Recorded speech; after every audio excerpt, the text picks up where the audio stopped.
Hello. Hello, everyone. I hope you all are doing okay. At least everyone is here right now. Hi, Jed. Welcome. I apologize. I wanted to start a little bit earlier, but I got a little bit caught up on what I was watching. But yeah.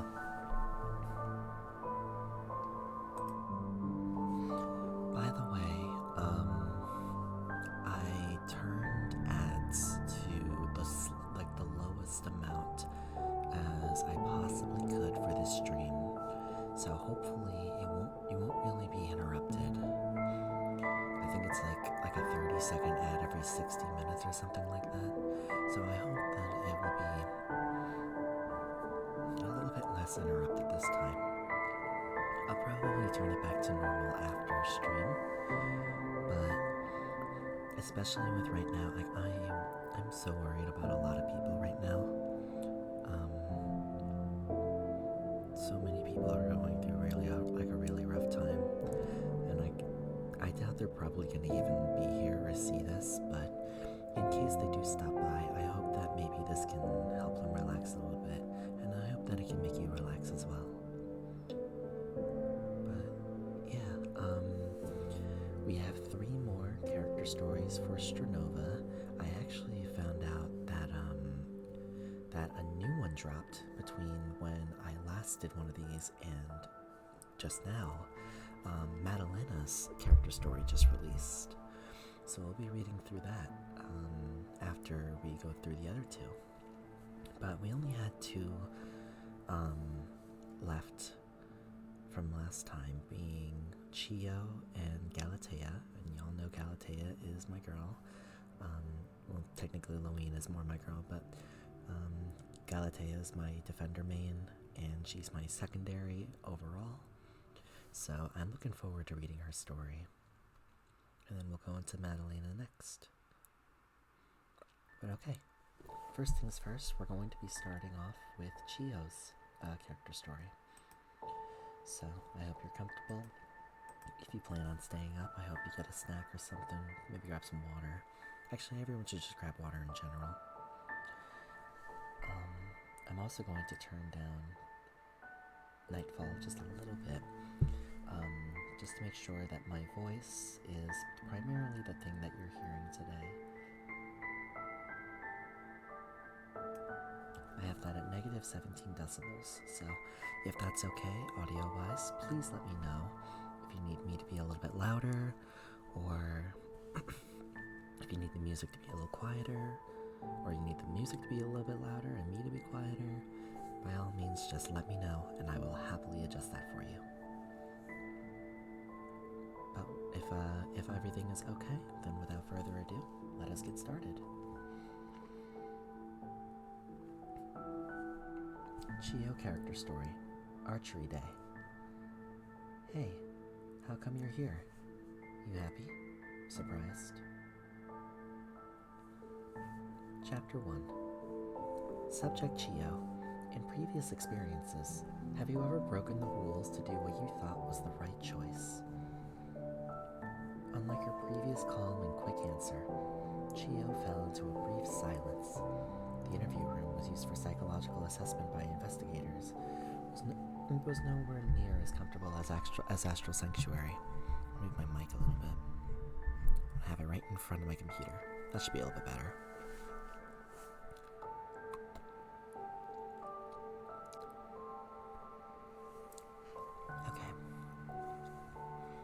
Apart from 2 simple chairs and a desk stand separating the 2 people, the only thing there was the gray-white walls, standing there solemnly like giants overlooking the subject. Chio's slender fingers were imperceptibly clasped on her knees, when a faint smile still emerged on Chio's fair face like a carefully maintained makeup. I think... yes, I have. Her gaze fell on the desk lamp set to constant brightness. The orange light illuminated the white paper on the desk, creating a familiar scene that left her slightly disoriented. It was as if she was back in her locked study, where she'd spend the night alone. It had been the 3rd day since the Windy Town raid, when she was grounded by her family for overstepping clan rules and acting on her own. Did overstepping her bounds refer to stopping a bomb about to explode and miss a crowd that wasn't fully evacuated? While all she had to do was write a self-reflection on a blank letter of confession and vow to behave herself in the future as usual, she could leave this cage. But Chio was unable to put pen to paper. The moment she stepped out of the crowd in Windy Town and raised her bow, she didn't feel like she had done anything wrong. Since she was the only one who could face that impending disaster, why couldn't she stand up? But the punishment told her that she had violated clan rules, those rules that she had been taught to obey for as long as she could remember. Maintain a neat and appropriate appearance, eat with respect and grace, speak softly and politely, and act with discretion and caution. Making irresponsible decisions is crossing the line, and acting on one's own accord is overstepping one's bounds.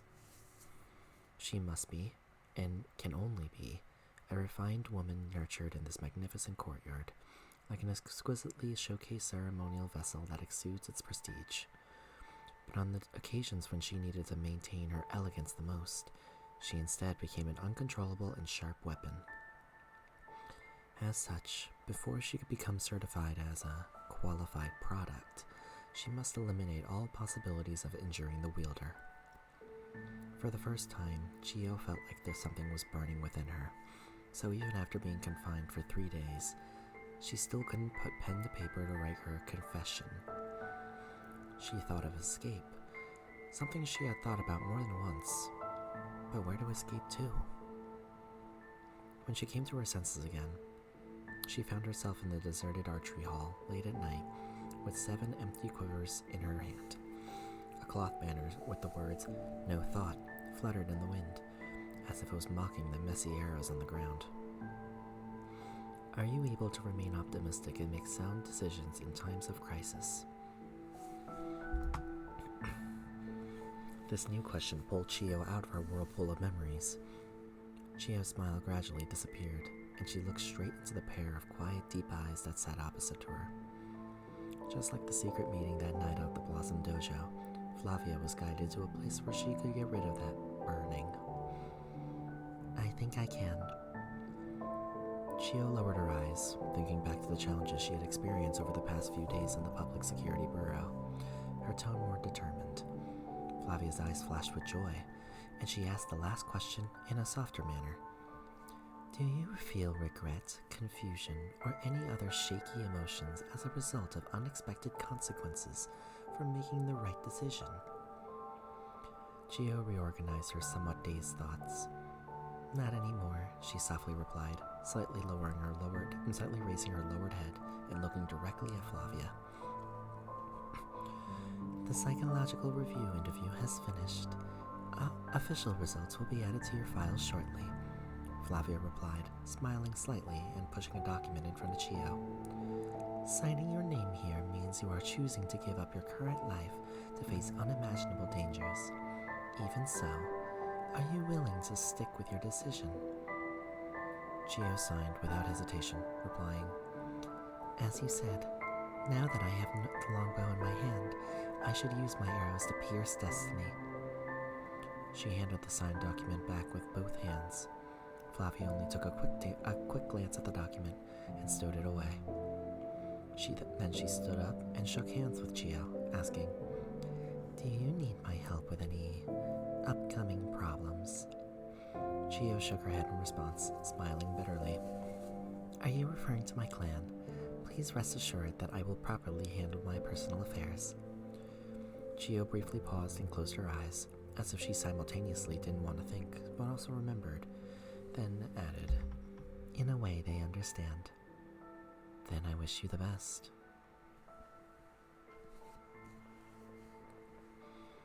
Time passes. 1 week later. Chio stood in front of the heavy clan council hall front door, a place she had been many times before. In the past, she would just sit upright in the crowd, watching other people going their own ways. But today, she would be the one being watched, as both a punishment for her violation of clan rules and as a way for her to give back to the clan that carefully nurtured her. She looked up at the clan crest mounted at the top of the doorframe and felt its blinding reflection in the sunlight.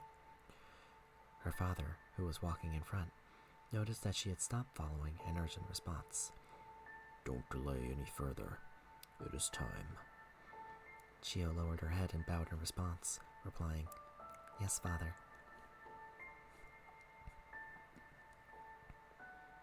She followed her father into the hall, where hundreds of people had already gathered. They sat in order of age and status, encircling the empty area in the middle, awaiting to watch Chio's decision. As Chio entered the arena, her father briefly paused before taking his own seat. But before he could sit down, he heard Chio's gentle yet firm voice.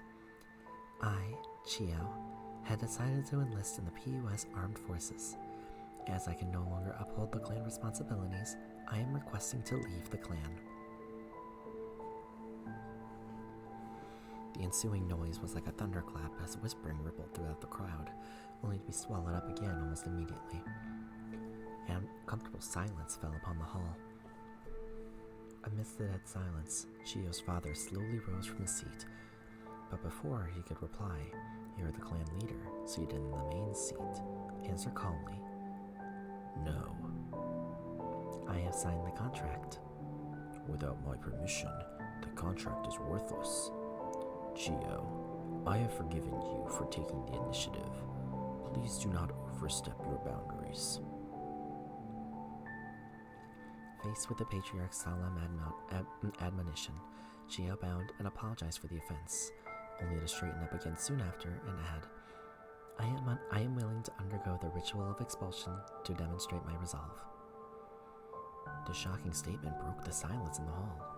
Noble families maintain their nobility not only through blood ties, but also strict rules, such as the ritual of expulsion.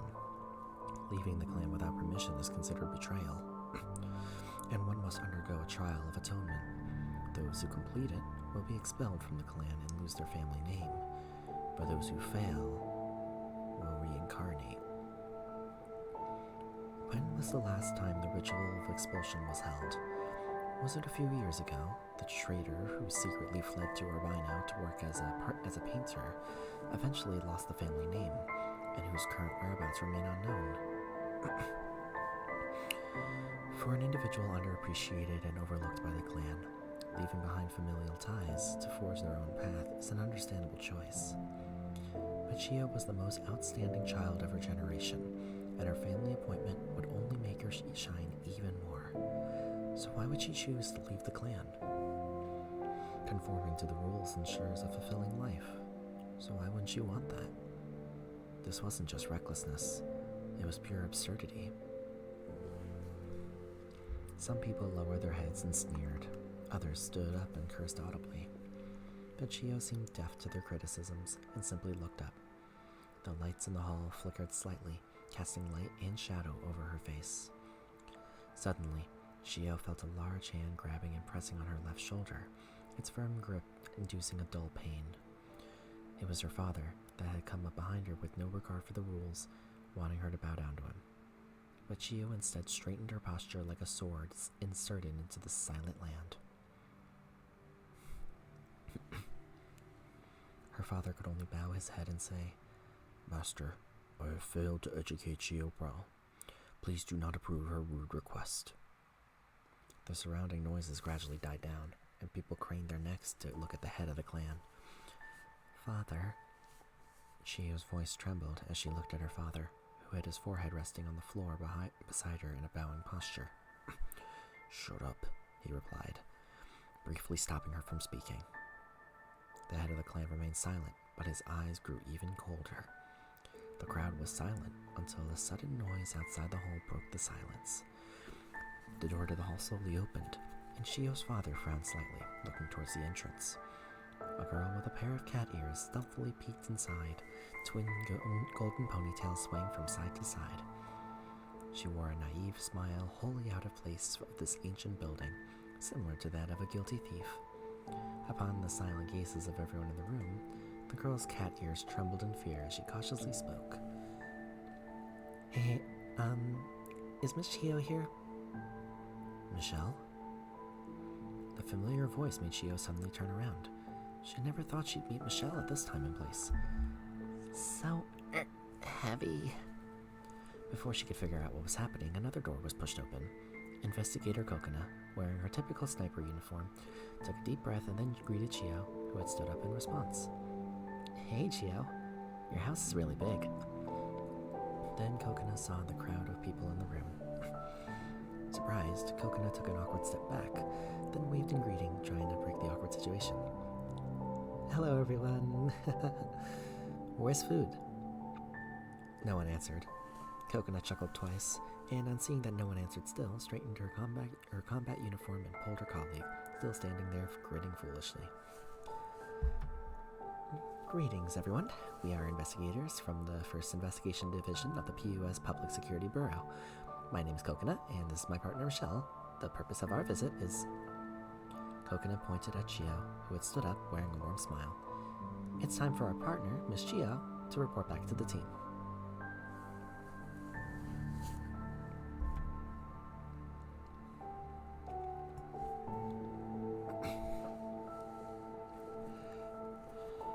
One moment, please.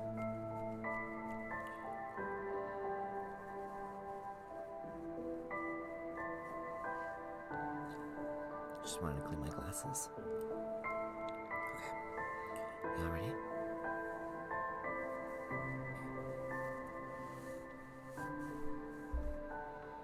Chapter 2.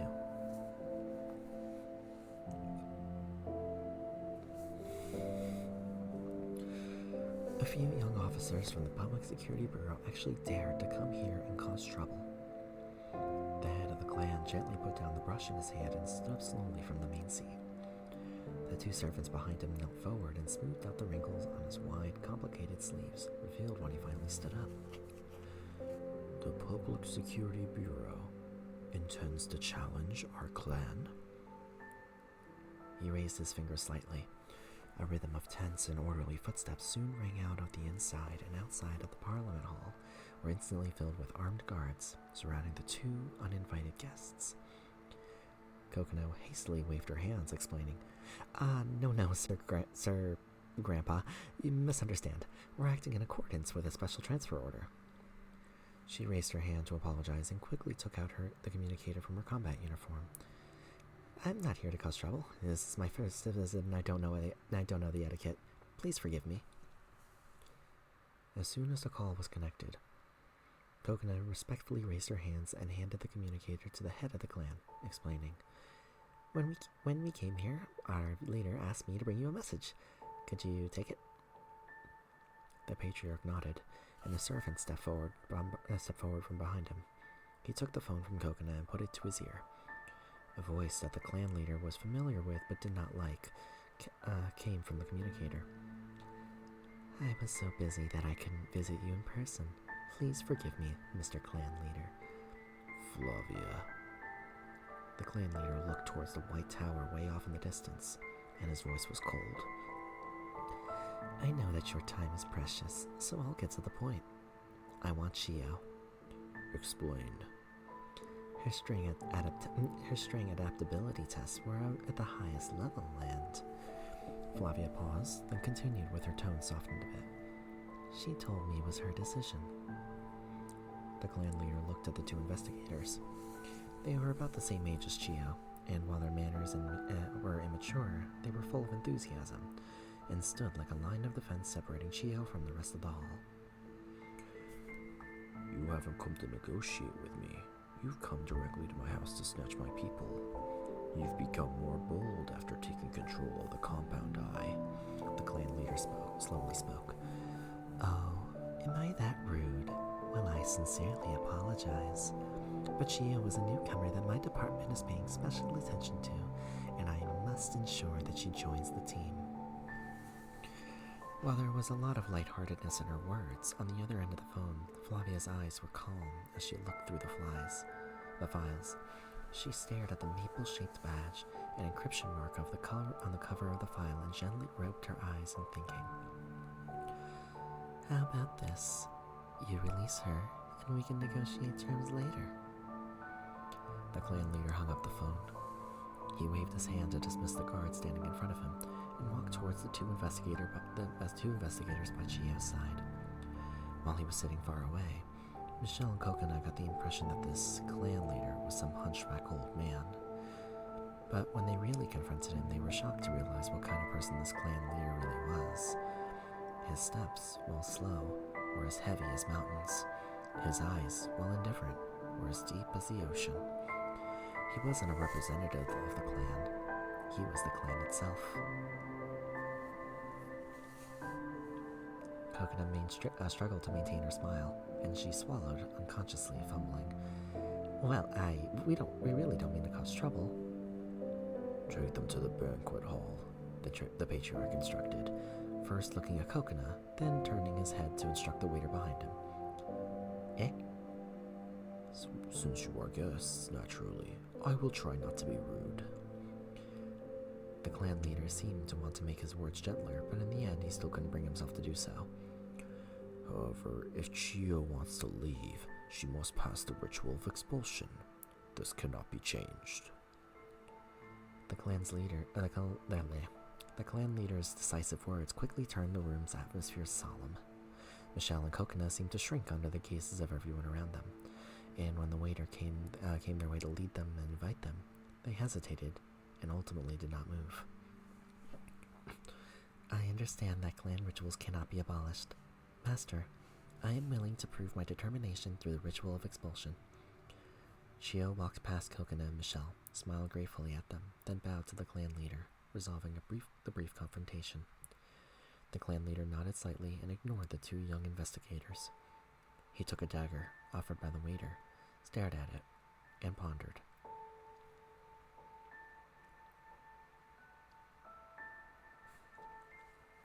Once the sacrificial vessel belonging to the ritual of expulsion falls into Chio's hands, the ceremony must begin until Chio completes it or fails. He looked at the girl in the center. She did not bow, as usual, but instead looked straight into his eyes with her head held high. He no longer hesitated and threw the dagger over. In that case, let the ritual begin.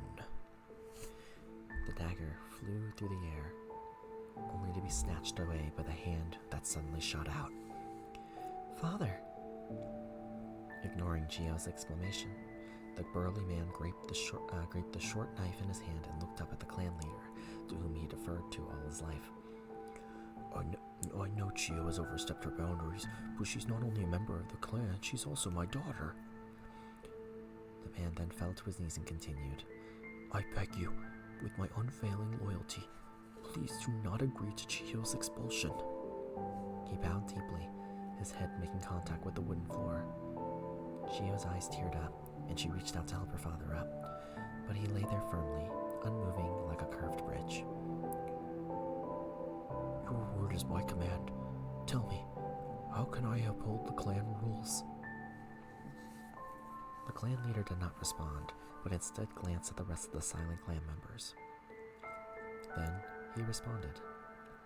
If you can choose at will just because of your demands, tell me, how can the clan survive? The clan leader then walked across the arena, headed towards the exit. At the last step, he stopped and tilted his head slightly, as if he was looking at the rest of the clan members or the clan emblem in the hall, emblazoned in the same crimson color as the one on the door. You have your own determination, and the clan has its own principles. That's why we require rules. He stepped outside, leaving only his final words echoing through the hall. You will perform Chio's expulsion ritual. You will make your own decision. You must not bring disgrace on the clan name. The clan leader did not stay any longer. Surrounded by his attendants, his figure gradually disappeared into the long, deep porch. The clansmen knelt in silence, and upon seeing the clan leader off, retreated out of the hall like an outgoing tide. The parliamentary hall fell silent once again. Let your friends wait outside first, Chio's father begged, standing up and looking at his daughter. Go to the Blossom Dojo. I will perform the ritual myself. Blossom Dojo? Chio replied, slightly puzzled. Didn't you say that was where you realized your own intentions? Then perform the ceremony there. Finish what you started where everything began. This is martial etiquette. After he put the dagger left by the clan leader into her arms, he walked straight towards the Blossom Dojo. Do you need our help? Michelle cautiously asked. Maybe this isn't something we should get involved in, but... Coconut added, also a little concerned. No need, Chio replied, taking a deep breath to suppress all the chaotic thoughts within her. Her eyes narrowed slightly, and a smile once again appeared on her face. I have never felt this clear-minded before. She bowed to her two companions, then turned to head in the direction her father had gone. Let me fight for my destiny. She stepped barefoot onto the cold stone slabs, with her steps becoming lighter and lighter. Coconut and Michelle watched her walk along the winding path, along the maple trees, like a deer running into an endless forest. Hi Cece, welcome, and Ventus, thank you so much for the lurk. How are you guys doing today? I hope you're doing okay. If not, then I hope I can help you, well, either way, I hope I can help you relax with the stories that I'm reading for you guys.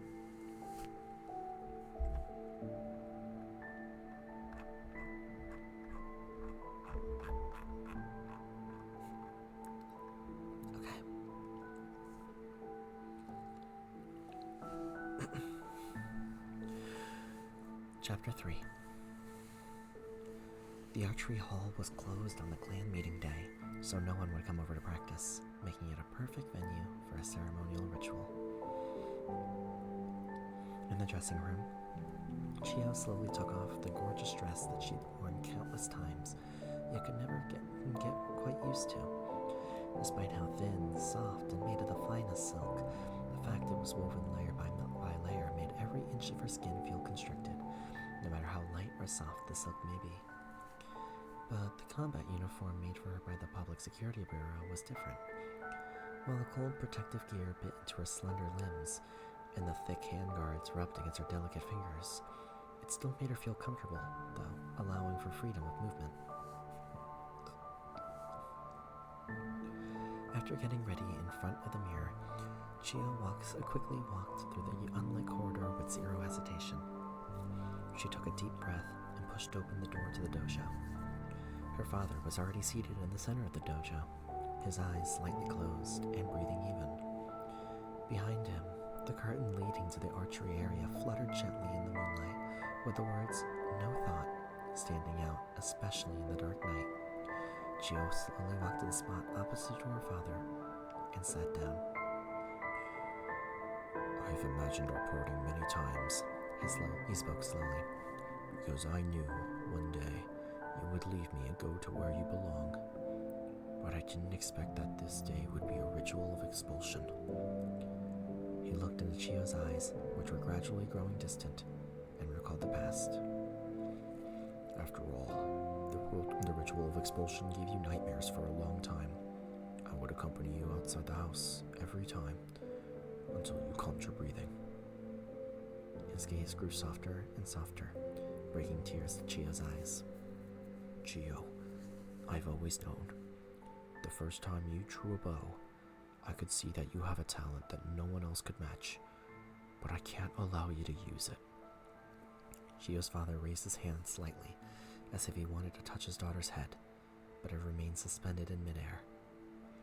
We enjoy the protection of the clan emblem, and thus we should follow in its footsteps. Wherever it goes, we must open a path.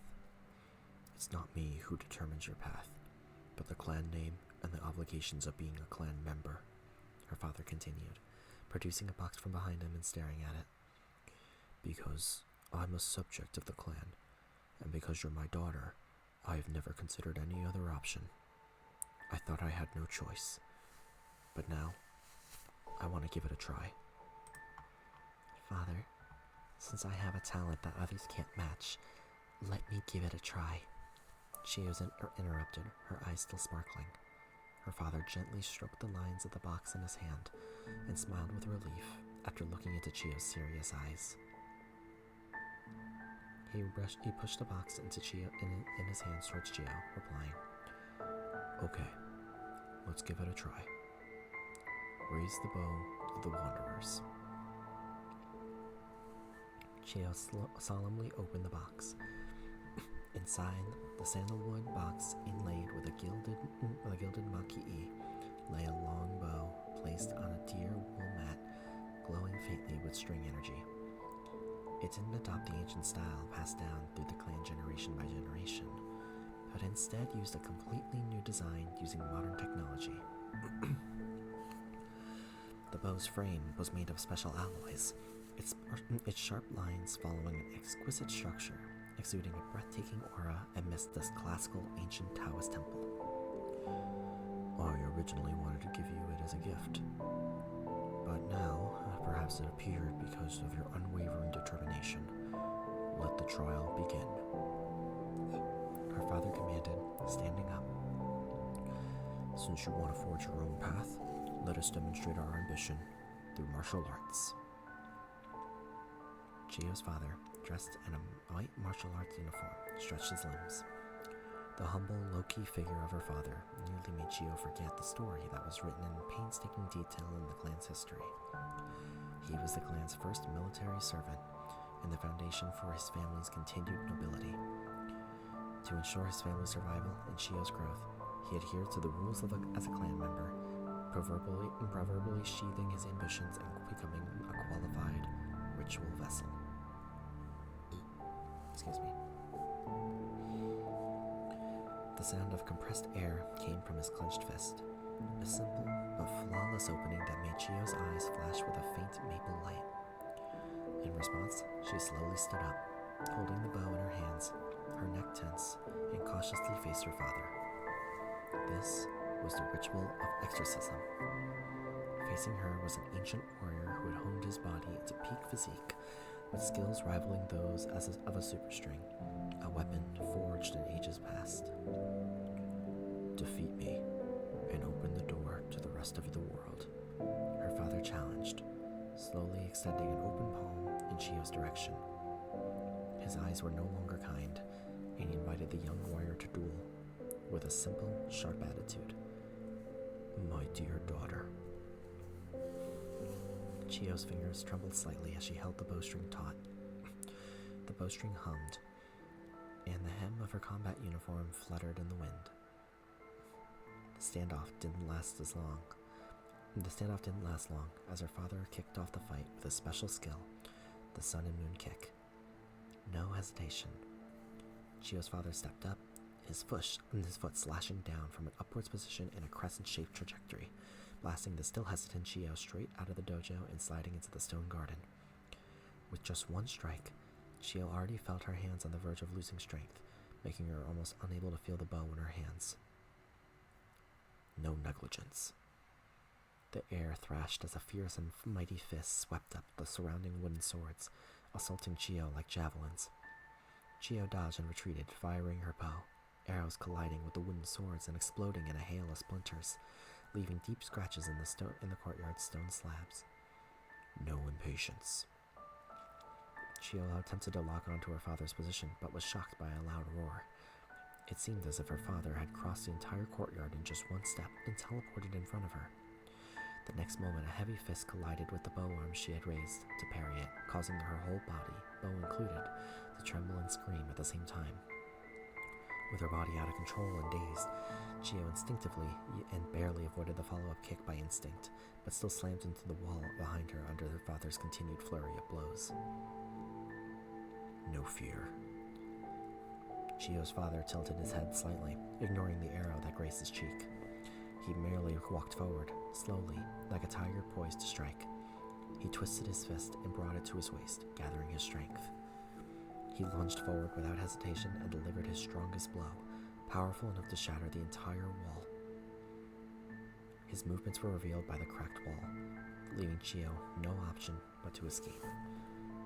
But Chio was done escaping. She took a deep breath and closed her eyes.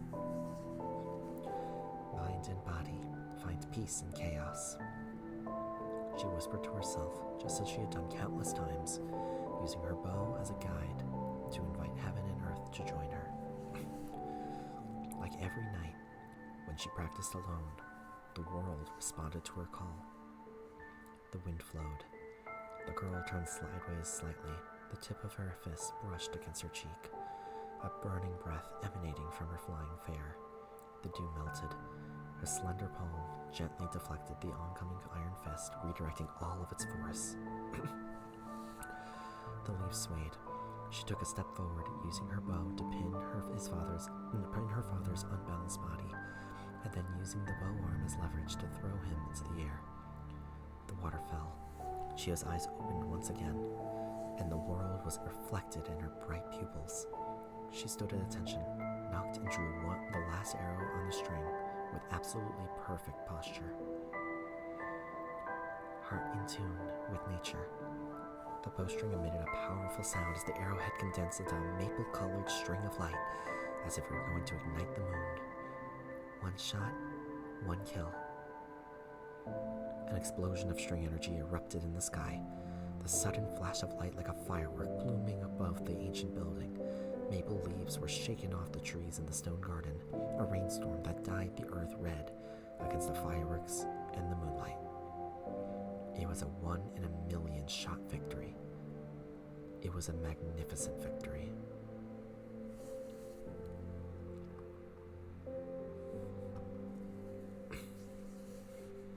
Time passed. The old guard was reckless. You newcomers are causing trouble. You're all unruly people. The clan leader, seated in the attic of the main hall, looked at the flash of light from the archery hall, then turned around and moved the chess piece on the chessboard. Without an influx of new blood, how can we usher in reform of the rules? Calm down and take care of yourself, its opponent replied, smiling lightly, placing down her piece and removing a captured piece from the board. As I told you before, this child has adaptability of the highest order. She's a natural fit for my organization. The clan leader looked at his opponent and replied, Just because this is a special case doesn't mean I'll bend the rules for you. Of course, I always stick to the facts. Now that the winner has been decided, I will take my leave. The chess player concluded, her words turning into butterflies and disappearing into the night. The clan leader did not look in the direction of where the butterflies had dispersed, as he still hadn't figured out how he'd lost.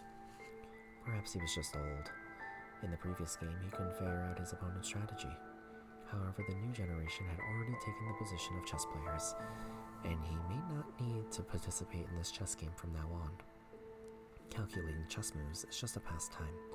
Carving chess pieces and polishing tools may be more suitable for the remainder of his life. New blood. Glancing at the gradually fading, maple-colored string energy lights in the distance, the patriarch turned his attention back to the chessboard. The maple color completely disappeared above the Blossom Dojo. Outside the food, Michelle clenched her fists and spoke in a nervous tone. Did she win? Probably, right? Coconut questioned, her voice still a little nervous due to Michelle's reaction. The door to the archery hall opened gently, revealing Chia's slightly pale, sweat-soaked, smiling face. Michelle's face instantly danced with joy, and she hugged her partner in front of her. That's great! I knew you could do it! But then she became concerned about a new problem and asked, So, where's your father? You're not hurt, right? Thanks, child. I'm fine. Chia's father appeared in the door, the warrior's voice still steady and powerful. The arrow that had lit up the entire night sky earlier didn't reduce his momentum in the slightest. As if he saw the doubts of Michelle and Coconut, he waved them off, replying, I never thought that one day my daughter would show mercy to me. He further tore open a piece of torn cloth on the chest of his martial arts uniform, revealing a large burn mark, and explaining, She had focused her mind and controlled her will. Since she has touched me, and since she has touched the true realm of nothingness, she had won. What is the realm of nothingness? Seeing the two children staring at him with blank expressions, the burly man scratched his head, stuttering. It's kind of, that kind of, It's just an inside of martial arts practice, don't worry about it. Chio hurriedly explained for her father, who quickly nodded in response. The investigators also quickly nodded with a look of, I see. Hey, of course, she broke the record for the trial. No wonder she's your daughter. Coconut hurriedly comforted the fierce-looking father, given that he looked like a ruthless individual with the ability to break a crystal pillar with pure strength. It seemed better not to anger him no matter what. It's okay. The trial has proven her skills, physique, and determination. She's worthy of bearing the clan emblem. Chio's father replied, looking at Coconut with a smile. From now on, she'll be in your care. He bowed to Michelle and Coconut, and the two girls hurriedly reciprocated. Chio's father turned his gaze back to his daughter, and his eyes softened. Your ritual of expulsion is complete, Chio. From this day onward, you no longer need to be trapped within the obligations of the family name. You are free. Looking at his daughter, breathing slightly more weakly but still maintaining an upright posture, his eyes suddenly showed obvious reluctance. I will ask the head of the clan to leave your nameplate intact, should you desire to return. Chio was stunned. When she was sure that she had heard her father's words correctly, she also realized that her eyes were already filled with tears. The family name of an exiled person was to be removed. This was an iron rule that was never changed. But this man, who had followed the clan rules all of his life, was willing to break this iron rule for her. However, Chio still shook her head and knelt, respectfully and gratefully, to her father, replying, "Thank you, Father. I will always be your daughter." She stood up again, eyes still full of tears, bow in her hand already drawn. With a slight vibration and a crisp twang, an arrow flew across the gloomy stone courtyard and shattered her nameplate. But since I've already started down this path, I will not turn back. Father, please bear witness. I do not need a family name. I am the one and only Chio. Her father did not reply, instead silently reaching out to tidy Chio's messy braids, and turned to walk towards the ancient pavilion. Chio watched her father until turned the last corner and waved a gentle goodbye until the lights in the building gradually dimmed. Chio holstered the longbow back on her back and took a deep breath. When she looked back, her eyes narrowed slightly as she looked at her friends. Michelle and Coconut saw another crescent moon, brighter than the one in the late autumn night sky. Investigator Chio, requesting to rejoin the team. The end. And that was Chio's character story, Archery Day.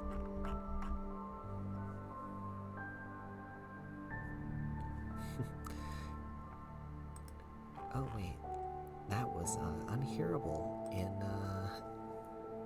that was unhearable because I turned desktop audio off for this. I'm sorry, hold on. I remember that wiki people. Fuck it, I'll do it for you. Scout, right? There you go. Talk about low-budget flights. No food or movies? I'm out of here. Hope you're doing okay, Toast. We just wrapped up Chio's character story, Archery Day, and we are about to move on to Galatea's, who is also one of my favorite characters in the game. So this should be interesting.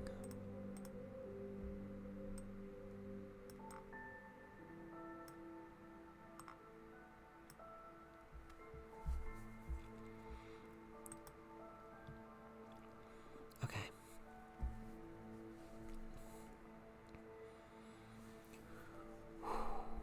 Note that this story and artwork is sourced from the official Strinova Bilibili account. As this content is in Chinese only and has not been officially translated, the following content is the product of fan translation. Galatea, character story. Know what I see. Time, space, cognition, soul, nothingness, existence, infinity, the moment. Welcome to the Galatea Art Exhibition. Now, experience the world as I see it.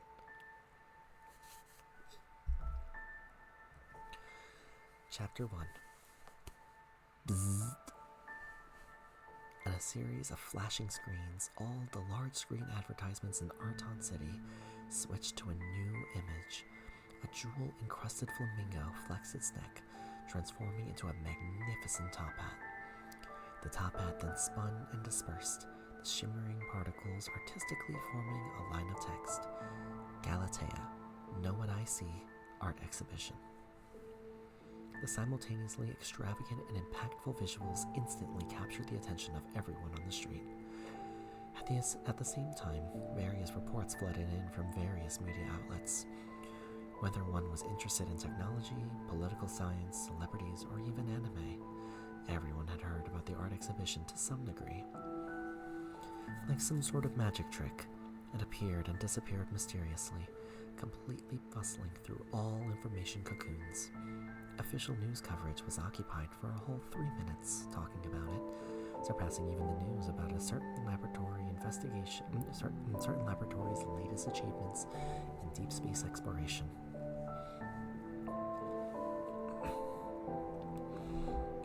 As for the entertainment industry, the Urbino Chamber of Commerce has increased its investment in commercialization of art, actively cultivating in-depth collaborations with artists and hosting a variety of art exhibition and related events.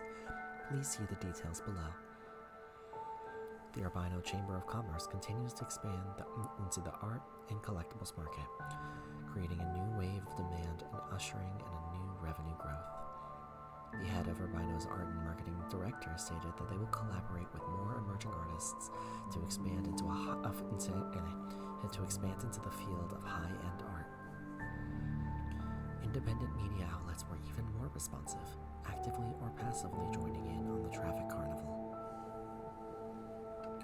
Independent media outlets were even more... Oh wait, I already read that.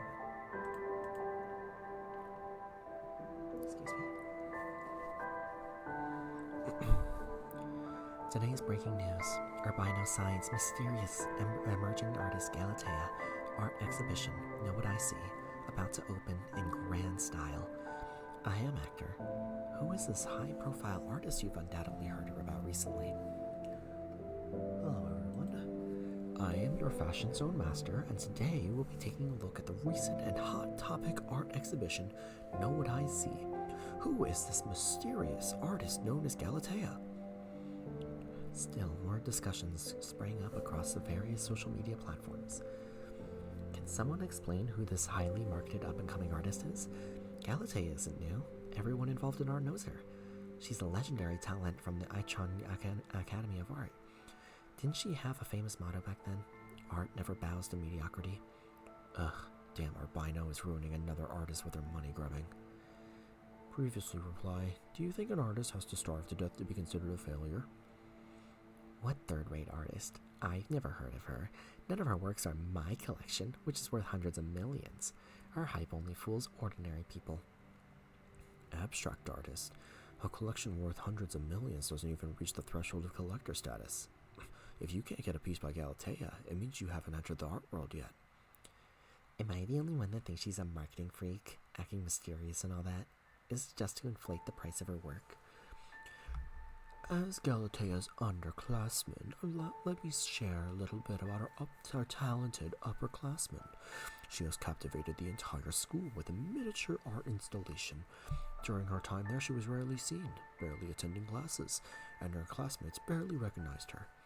All her works were auctioned off in art galleries, and she never appeared in public. Her works are said to be incredibly hard to get a hold of even for top collectors, and her work is incredibly sought after within select circles. Pre-crash out before my weekly Tuesday one, so I've just been restless and antsy for the past 3 hours. I get you. Hopefully I can help calm you a little bit. This public exhibition is like a celestial being descending from the heavens, truly eye-opening for us mere mortals. I just wonder if it will lower the standard. Albino's marketing is excessive. I don't know if it's meant to create or destroy a deity. I sense heavy sarcasm from the popular science article above. Whether it be praise or criticism, the publicity for this event piqued the interest of everyone in Strinova. After all, there had never been such a flamboyant artist before. They compared the scale of this art exhibition's promotion to that of the top idol's concert and found it surprisingly comparable. Art World insiders debated Galatea's departure from her usual low-key style and speculated about the style of the works on display. The general public reveled in the shady dealings between business tycoons and artists, imagining the grand schemes of the wealthy. For collectors, however, all the publicity wasn't irrelevant. What mattered was the exclusive invitation delivered by Urbino's commissioner, a ticket to the exhibition, and access to the subsequent auction. It was rumored that the artist, who never appeared in public before, would also attend the auction. The winning bidder would also be invited to an exclusive dinner, where they would have an opportunity to meet Galatea face to face. The gilded invitation, adorned with Galatea's signature jeweled flamingo seal, exuded the warmth and spice of a precious perfume. This only served to spur more fascination with the artist in question. In contrast with the passionate public discourse, the pre-opening venue at the Cloudburst Art Museum was quiet, almost deserted. Armed security personnel manned every entrance and exit. To the uninformed, one might have thought that POS was deploying for a military operation. However, this was simply a small-scale art exhibition.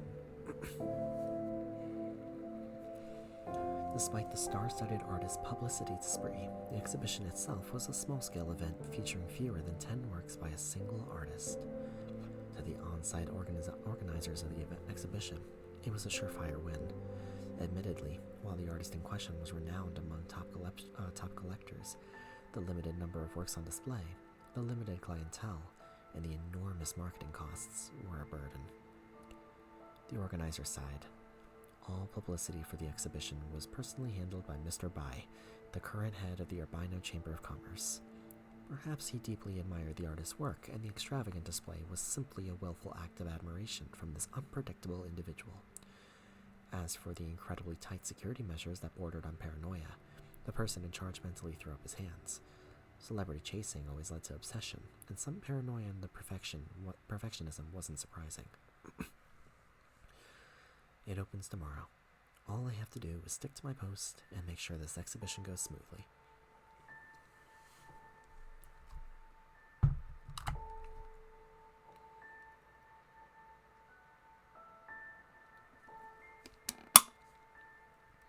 Sorry, I need a little bit of water there. If you have water, feel free to take some as well. Time passes. The exhibition wasn't completely open to the public. In fact, only celebrities and wealthy individuals with invitations could enter, while the majority of the public could only watch the live stream. However, due to the highly sophisticated remote viewing technology, the immersive virtual experience was no less impressive than being there in person. Or perhaps being there in person is just a way for celebrities to demonstrate their privilege. At that moment, the distinguished guests took their seat, and ordinary people entered the live-stream virtual venue. If the two realms of reality and virtuality overlapped, it would be a strange sight to see people moving among the celebrities, even standing in their faces. But for now, they simply remained quietly in their own space, awaiting the unveiling of the exhibits. As if to perpetuate this suspense, the veils that would normally be removed before the exhibition opened remained draped over the exhibits. 4 sculptures, 5 paintings, and a multimedia work were tightly shrouded in a pure white silk. Visitors could only guess at the marvels beneath the outlines and faint colors.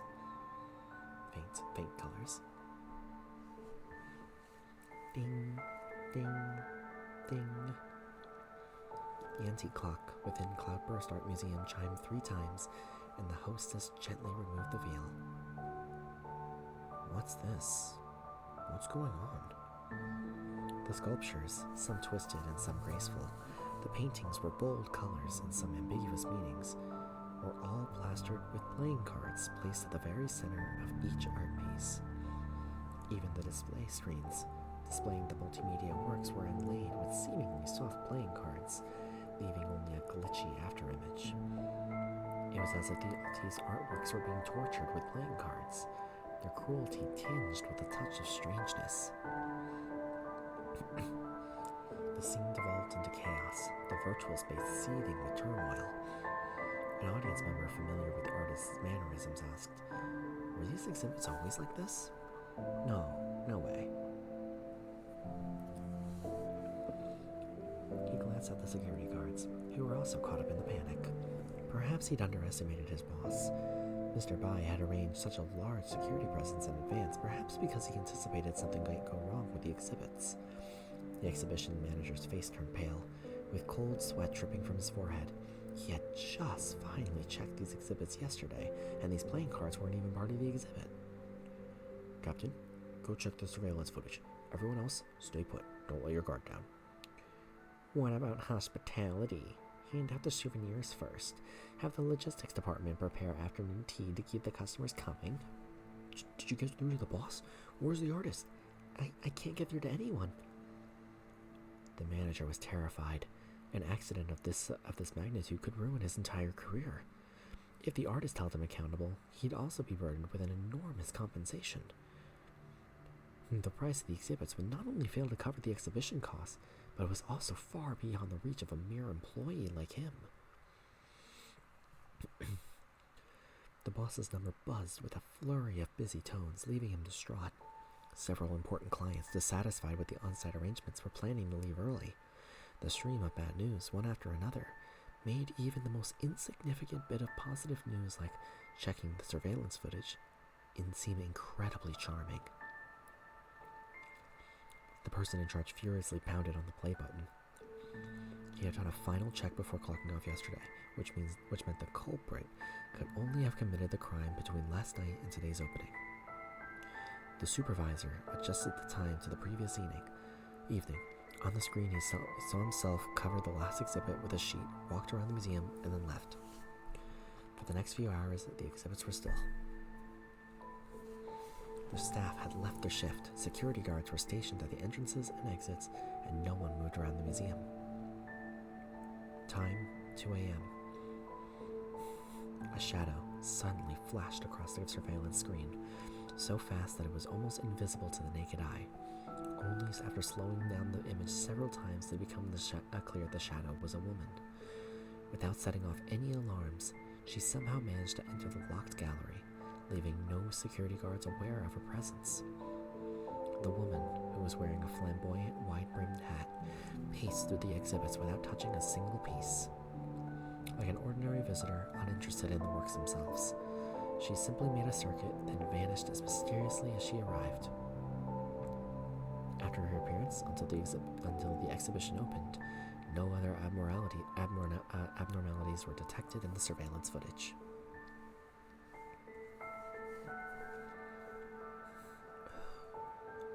I can't stop the ads, unfortunately, but I try to make it as small as possible, so I hope it's not too bad.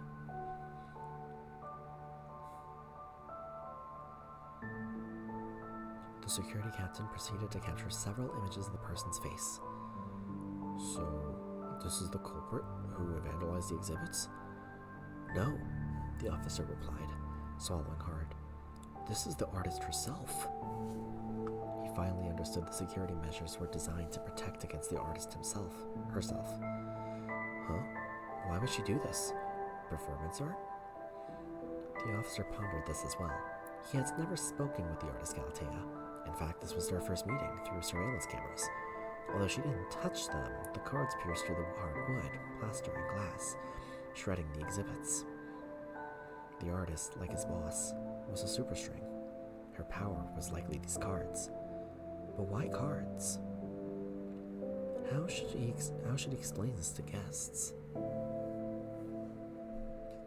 Yeah, okay, thank God it's only like 20 seconds.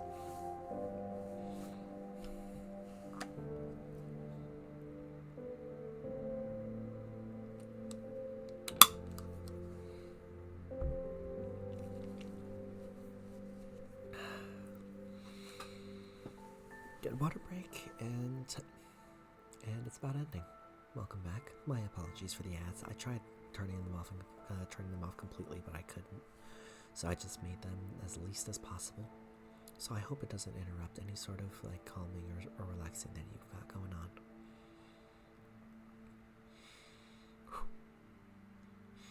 How should he explain this to guests? Show the surveillance footage and claim it was part of the exhibition? Or just assume that the exhibits were as they were and trying to trick the customers into paying? The person in charge thought many solutions, then rejected them all. No, he couldn't make that decision. Either the boss or the artist had to get through.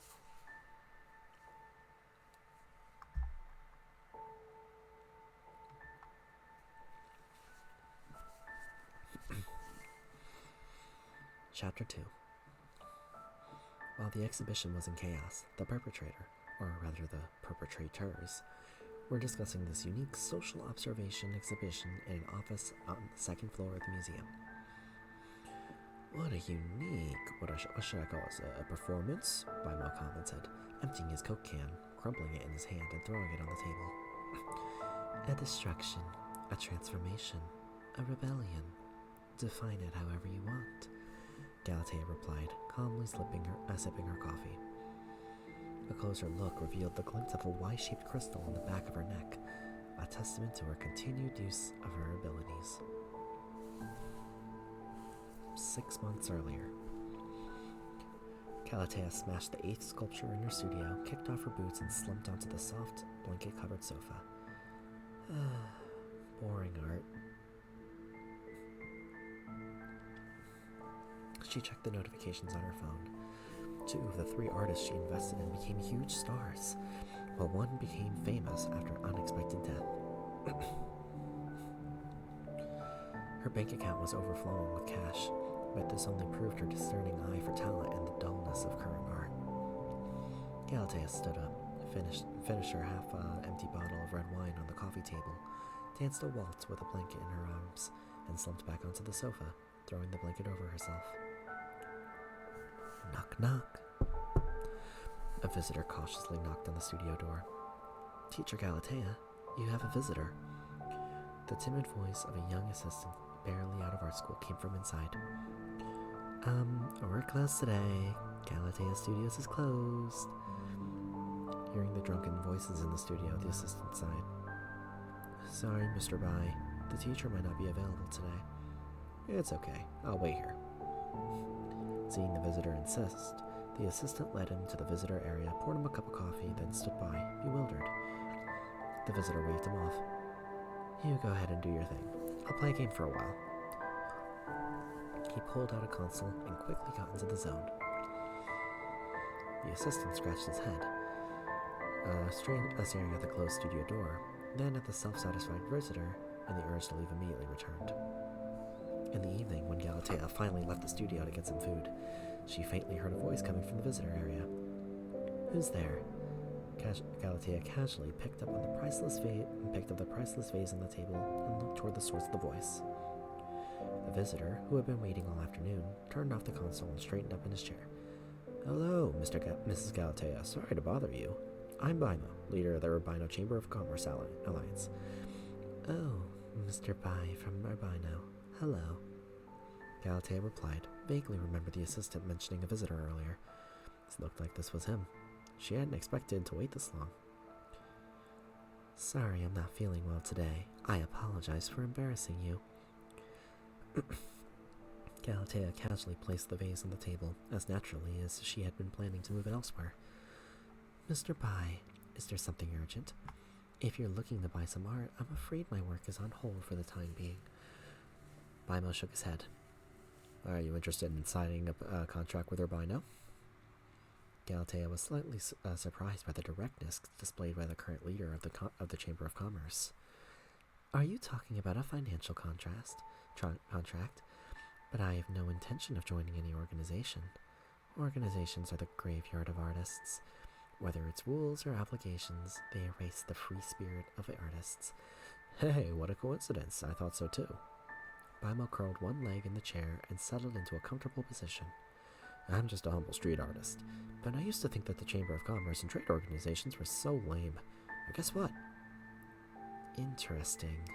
Galatea felt a little more intrigue in conversation and adopted a listening attitude. Later, in pursuit, I ran off alone into the true wilderness. Galatea narrowed her eyes. Have you really been to the true wilderness? Bimo nodded in affirmation. Honestly, I think every artist should go to the true wilderness once, if they're not afraid of death. Coming back from there, you'll feel, what's to do with business alliances and chambers of commerce? They're really weak. Galatea laughed. You're quite amusing, Mr. Bai. But what does this have to do with your proposed contract? I visited many collectors and viewed nearly all the works. All your works, Miss Galatea. I guess is that you, like me, are bored and interested in this world, the space, and the things around you, right? Boring. Yes, she was indeed bored. Tangible art has reached its peak, no matter how she created. She could not transcend its limitations. In Galatea's eyes, her own art, along with all art in the world, became like clearly organized tables and formulas, losing its hazy, abstract meaning. She could assess the artistic and commercial value of a work, even the artist's thoughts and ideas, with just a quick glance. How boring. She possessed a free soul, yearning for joy, yet she was trapped in this increasingly dull land. She withered, unable to cultivate even the slightest inspiration or joy. The true wilderness, Galatea murmured to herself. The true wilderness is, so to speak, a whole new world altogether, Bimos explained, shrugging. If you're lucky enough to return, no sculpture, painting, or graphic will ever be able to satisfy your expression. But at the same time, you will transcend the limits of tangible and the intangible, reaching new artistic heights. It sounds like the ultimate freedom, Galatea commented, half holding her cheek. But behind the ultimate freedom lies the ultimate emptiness. If an artist can't produce works, they become moot. But our Bino can offer you another possibility.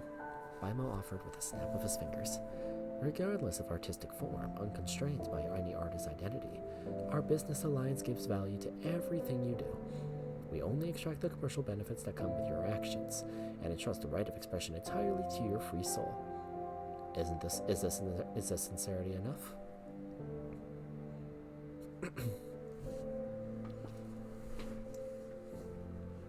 Time passes. Entering the true wilderness alone was undoubtedly a life-threatening gamble. Luckily, Galatea won the gamble. No one knew what had happened to her in the true wilderness. Even her own memories had become hazy, with the only thing remaining being a suffocating feeling of drowning. But it was undeniable that she had broken through a long-standing bottleneck.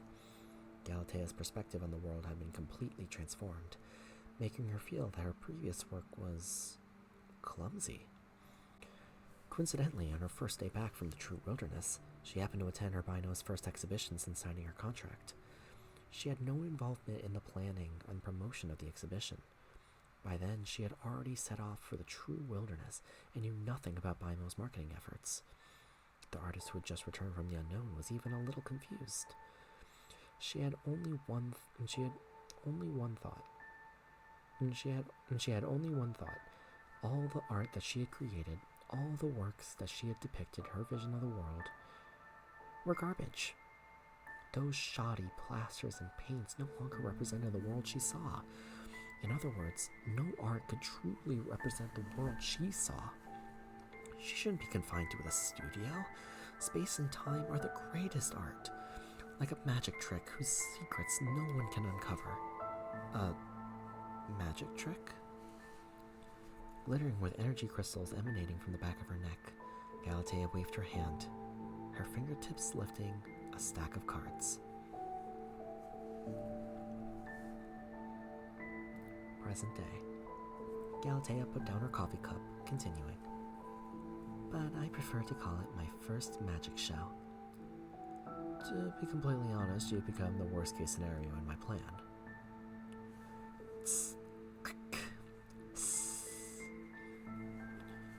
Grandma cracked open another can of Coke and continued.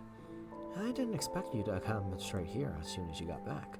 According to the original plan, the exhibition was to go on as usual, and the exhibits would sell for sky-high prices at the subsequent auction. Then the brand new Galatea would return, completely cutting off her past style and bringing a brand new artistic storm. In order to prevent you from acting drastically after your training in the true wilderness, I specially arranged a large group of security personnel. A large group, enough to guard the POS armories. Isn't this magic trick impressive enough? If this is all you have, then frankly, it's definitely not enough. Of course not, Galatea replied, standing up. After all, the magician hasn't even taken the stage yet. All right. I said I won't interfere with your artistic expression, Bimo conceded, throwing up his hands. Just don't make this year's financial report look too bad. That's not something a magician should worry about. In a flash of light, Galatea disappeared from the office.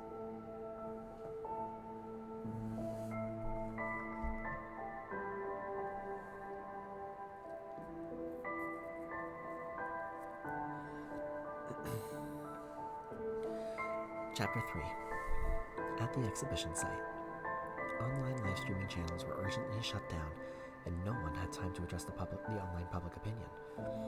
All security personnel raised their guns, aiming at the battered artworks in the exhibition hall. 5 minutes ago, the embedded cards had suddenly moved. As if directed by an invisible hand, they detached from the pitiful exhibits and hovered in midair. Unlike the security personnel, who were acting as if they were facing a major threat, the VIPs at the scene were far more accepting of the situation. They had been in the artist circle for a long time, and it wasn't surprising for those imaginative people to do something crazy. Don't move, the officer commanded, wiping his sweat. Hold your fire, don't hurt the guests. A young security guard facing this kind of situation for the first time felt his hands trembling. Bang! Everyone turned to look. What came out of the gun was not bullets, but ribbons and streamers?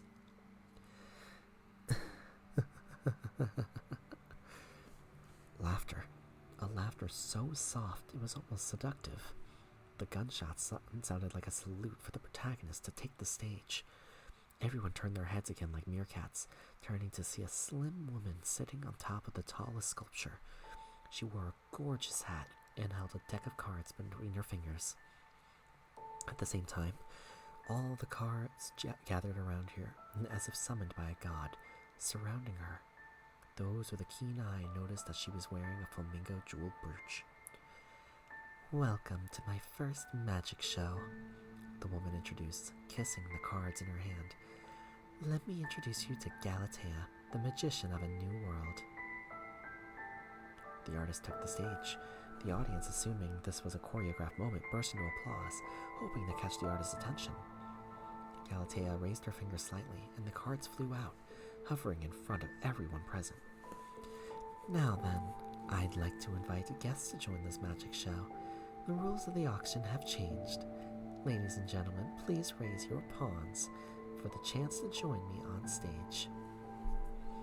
This artist, whose temperament was as mysterious as the abyss, had issued a dangerous invitation. But who could resist the temptation of the abyss?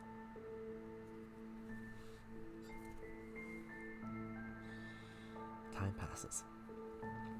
Sitting in row 2, seat 4, was a modestly dressed woman, one of Cloudburst Art Museum's most important clients. This trip was well worth it, she thought. This was probably a performance art piece, a scene of transformation for the artist.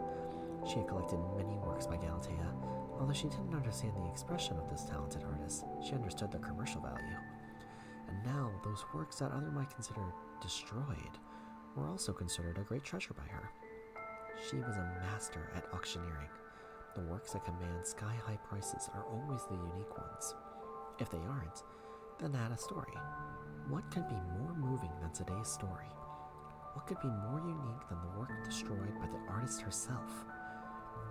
Holding the number plate representing her immense wealth high, her breathing quickened slightly with excitement and anticipation. Her eyes fixated on the mysterious artist not far away. The auction was devoid of any of the auctioneer's shouts and the crash of the hammer. It can almost be described as silent.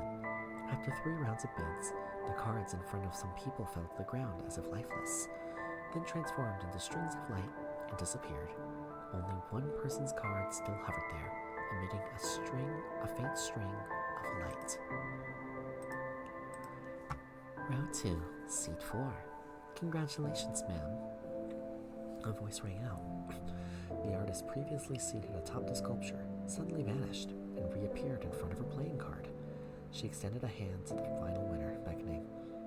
You are about to see the world as I see it. It was hard to describe the scene. What met the eye was a gloomy desolation. The sky resembled a hazy veil, losing its boundary with the earth. Strings of light twist wantonly across this veil, flowing into shapes beyond human comprehension.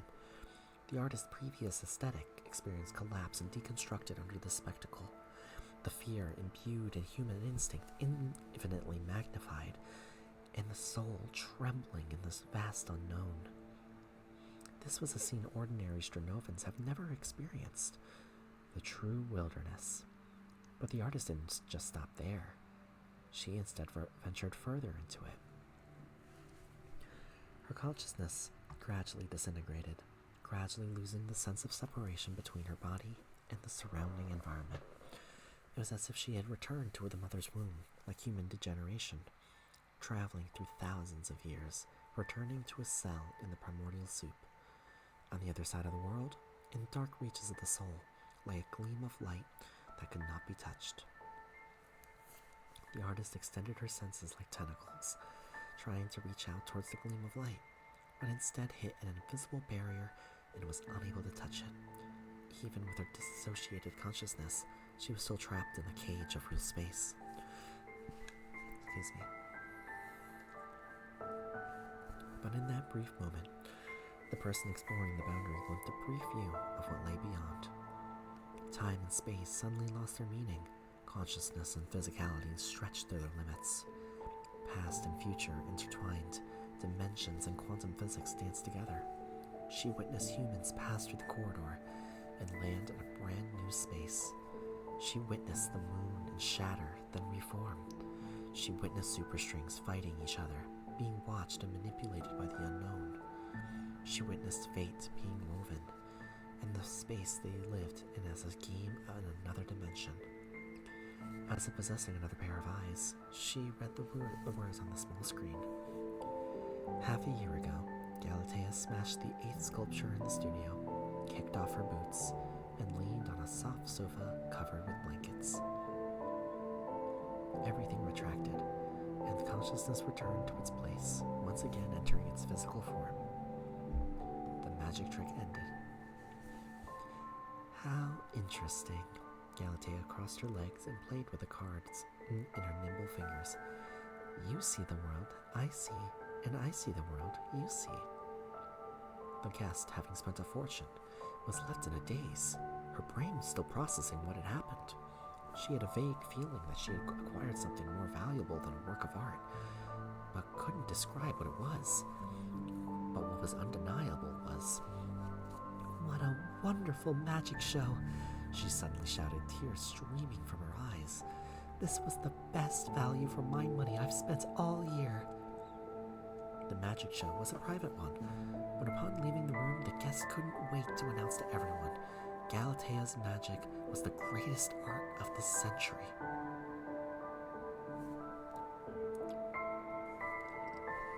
Time had passed. So, you're planning to completely switch careers and become a magician? Baimao asked, closing the financial report with satisfaction. The exhibition, which he had thought would be a complete loss, had actually seen a huge surge in revenue. Even more surprising was the surge in investment in the several space exploration labs he secretly controlled. Perhaps you could still call me an artist, Galatea replied. Magic is the art of deceiving the senses. And as we live in this world, our perception of the world is constantly influenced by our senses. Space and time themselves are the greatest deceptions. Each person's soul is a world unto itself. Just a small deception of the senses can cause this world to undergo tremendous changes. How fascinating! The soul is a whole new dimension, and I explore it like exploring the wilderness. Perhaps an entrance to a new world lies within it. What kind of villain's manifesto is this? It's just a little bit of mischief. It won't leave any trace outside the magic scene, Galatea assured, raising her arm slightly, along with her glass, to Bimo. This is the inspiration you gave me. I hope you won't refuse this return. The seemingly unreliable head of the Chamber of Commerce had once shared a childlike fantasy with her. Strinova wasn't the end of humanity. Beyond it lay a far more vast world. Unconstrained by dimensions, unconfined by space. Even time wasn't a shackle. And in the true wilderness, Galatea personally experienced a glimpse of the absolute freedom he described. Even a moment of travel was enough to pry open the delusion of a lifetime. Next, I plan to let more people join in this magic trick, be it solo or with multiple people, to influence the entire city. This is my new way of artistic expression.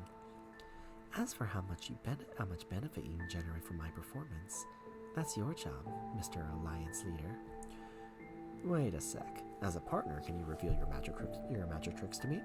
I at least have to make sure that what you're doing will not be banned by POS. Bimo asked curiously.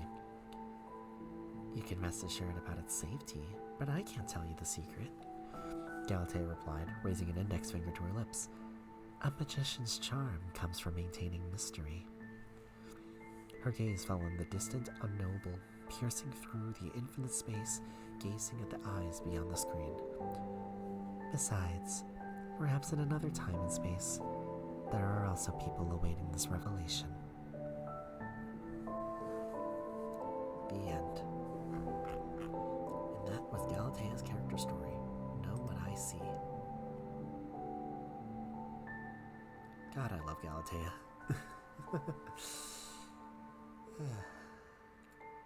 With that, though, are you all prepared to move on to the next? This next story is the last character story that we have on the Strinova wiki. And it is Madalena's story, which also I think is a new release because I don't remember this here the last time. But if it's a new release, then, well.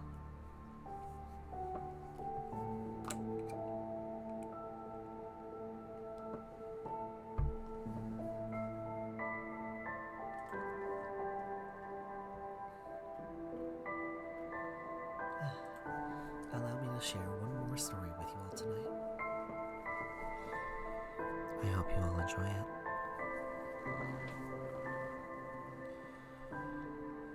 Now, note the story and artwork is sourced from the official Strinova Bilibili account.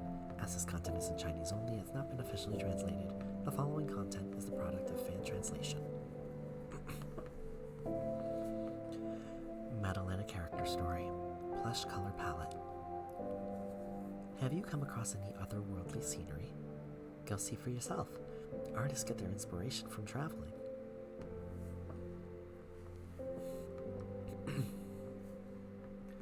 Chapter 1. June. Even though this summer vacation for many universities, the students at the Eilotron Academy of Arts were busy.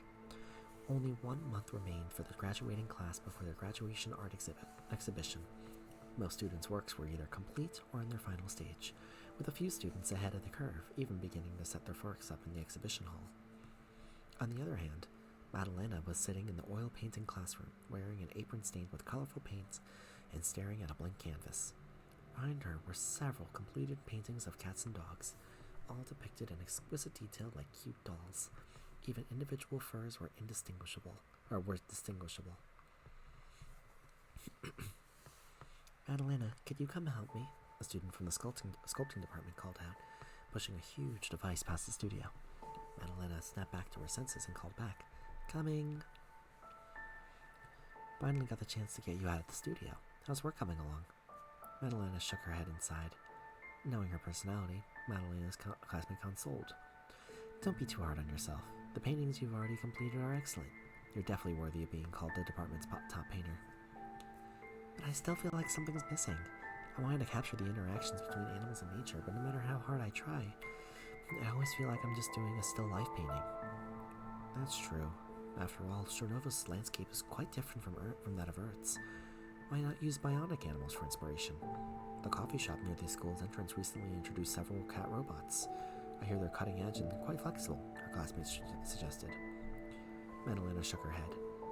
I've already tried that, but it's not actually alive, it's just programmed behavior. It always feels a bit off. Madalena shook. How about going to the museum? I remember that Islatron Museum recently opened a natural history exhibition hall. Maybe they have footage from the old Earth era. Museum? Madalena pondered aloud, her shoulders slouching from the thought of the summer vacation crowds. Don't worry, the kids aren't on holiday yet, so there shouldn't be too many people in the museum right now. Alright then, Madalena determined, clenching her fists. I'll go check it out in a bit. Handsome, thank you so much for the lurk. Have a good rest of your night.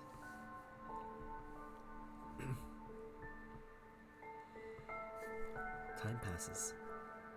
Islatron Museum. The first three floors were a humanities exhibition hall, mainly displaying the technological development and changes to the world brought about by Strinova and its knock-on effects on daily life.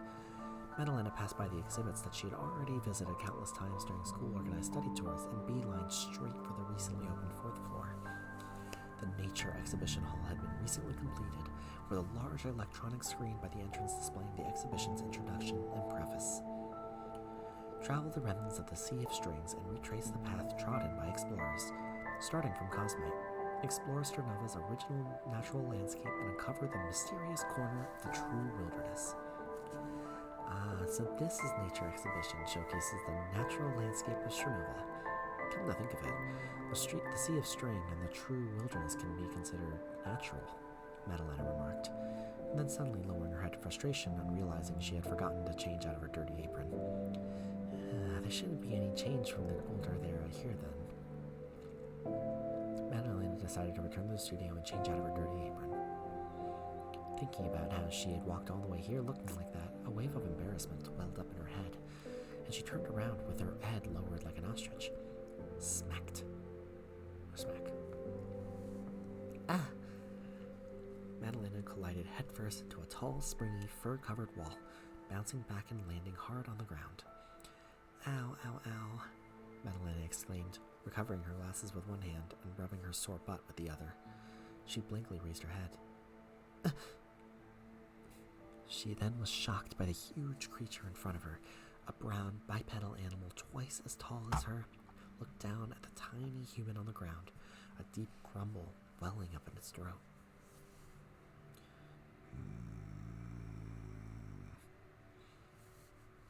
Madalena's mind went blank.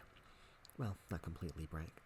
Her left brain was internally screaming, "Graduation project saved," while her right brain was frantically analyzing the habits and living environment of the creature before her. As such, she didn't notice the creature remained frozen in place in a very unnatural position, with its back slightly arched. Just then, a girl clutching a tablet hurriedly ran out from the exhibition hall not far away. Faye said, "Sorry, are you okay?" the girl explained, helping Madalena up with an apologetic expression on her face. Madalena stared at the girl, then to the brown bear standing in front of her and blankly asked, "Faye?"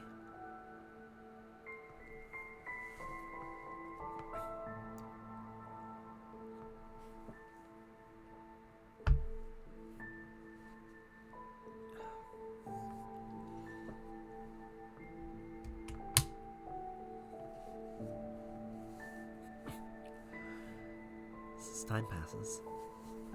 So, it's not a real bear. Seated at the Culture and Creatives Cafe on the museum's first floor, Madalena dejectedly poked at her moose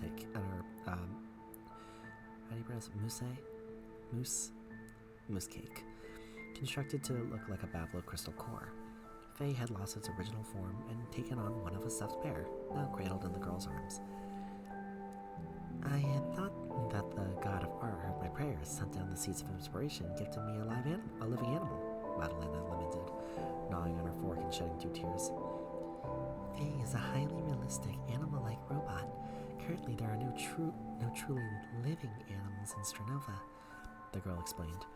From her low voice and how she kept her head down, fiddling with her stuffed bear in her hands, she seemed to rarely chat with others. The memory sequences of animals, or in other words, their souls, are very different from humans. The combination of chords requires addition of formula calculations, and the rules for sequence addition also requires a lot of computation. Moreover, a Strinovan body would require different construction methods that no artist can support.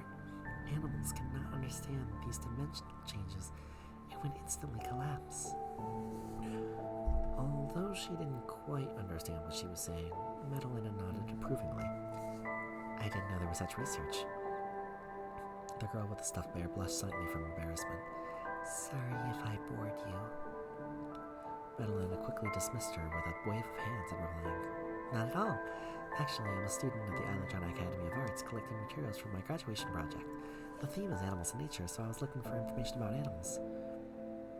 The girl's eyes widened slightly. Are you also interested in animals? Of course, I'm an artist. Maybe one day I'll have the chance to draw Strinovan bodies for the little animals. Well, would you like to come to my home as a guest? I have a small laboratory there. We can try and combine a Strinovan body with an animal sequence. The girl offered, her eyes shining with anticipation. God of Art, you really did hear my prayer. If I were to ask who knows the most about animals in their natural habitats, this girl in front of me would undoubtedly be my best choice. Thank you so much for inviting me, Madalena thanked, and shaking the girl's hand excitedly. Oh, by the way, my name's Madalena. I don't believe we've introduced each other. My name's Yvette. I'm a POS researcher, working part-time on the implementation of the interdimensional species research and conservation protocols.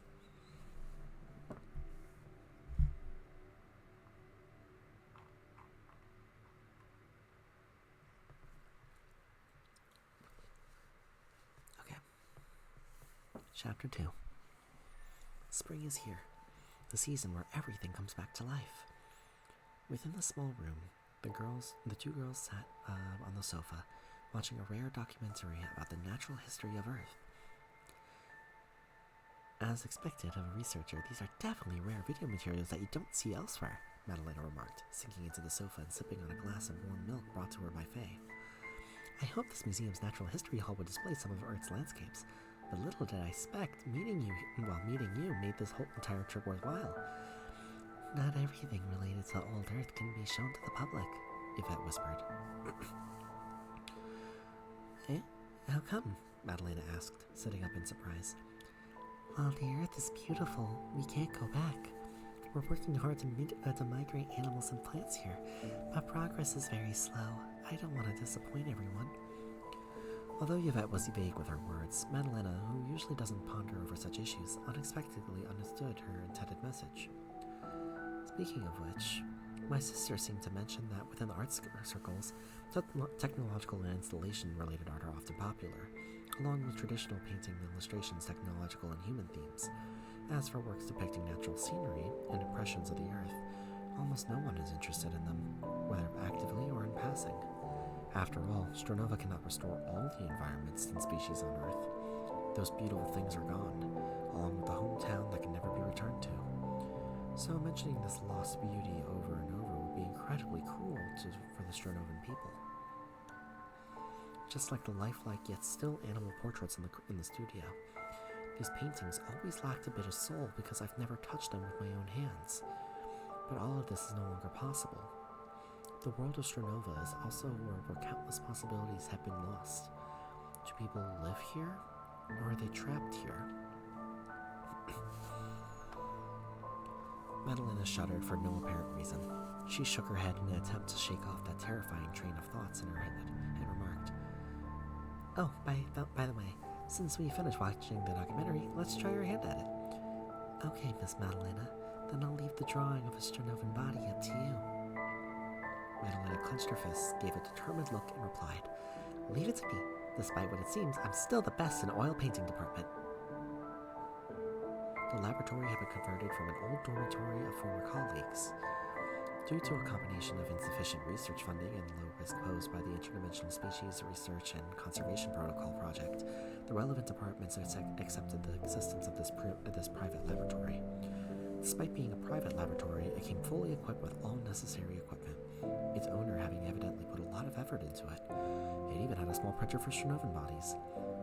Madalena, used to dealing with drawing boards and paint, suddenly froze in place upon entering an area with such cutting-edge technology. Miss Madalena, Yvette asked, confused. This, then, Madalena whispered. Why don't I go to another room to paint the blueprint for our Strinovan body, and the painted after materials might stain the equipment? Yvette smiled in response, explaining. They said it's fine with cleaning up, so don't worry. Just paint here. The towering figure of Faye gently patted Madalena's shoulder and gave an awkward thumbs up with its thick paw.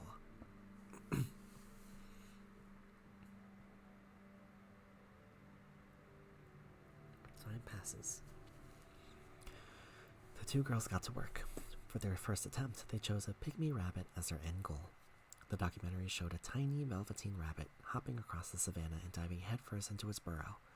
Its nimble figure left an imprint in the artist's eyes and was soon transferred into flowing lines on her brush.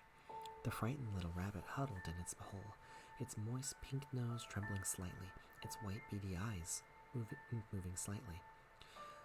Unlike her prior still life sketches, Madalena's mind clearly outlined how the creatures jumped, how they hid, how they ate, how they reproduced.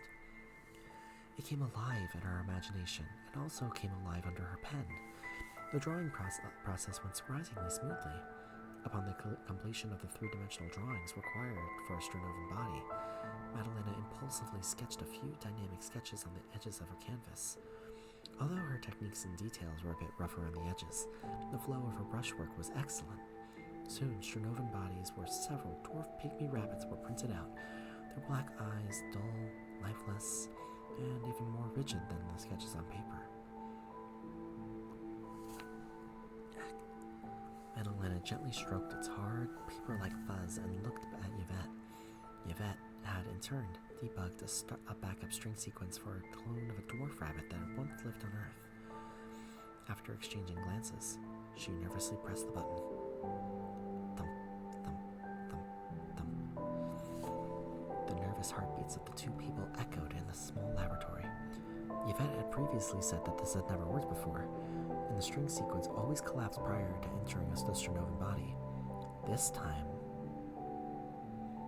the moment the progress bar on the instruments showed completed, the stiff piece of paper turned into a soft fluff, and in the next moment, it jumped up as if startled right into Madalena's arms. That second seemed to stretch on infinitely. Yvette's eyes widened slightly in response. Madalena reached out in a panic to catch it, and the little ball of fur jumped out in a perfect arc across the table.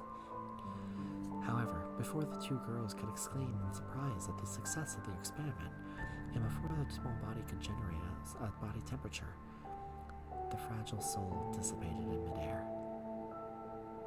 The soft feeling of fur brushed against Madalena's outstretched hands, and the dwarf rabbit turned into a piece of paper once again, its light body crashing on the table. This is the first time that a non-human Strinovan life has made the transition from 2D to 3D, albeit briefly. This is a great breakthrough, Yvette commented, her calm tone tinged with joy. She turned to her fellow artist. Miss Madalena. The artist's expression was as if she had been struck by lightning. She stood there, stunned, hands still stretched out. Miss Madalena. Sorry, Madalena explained, suddenly snapping back to her senses. Sorry, Yvette, I have to return to the studio now. Thanks for the experiment. Yvette, seemingly understanding, nodded blankly and replied, Okay, Faye, okay. Faye said this is for you.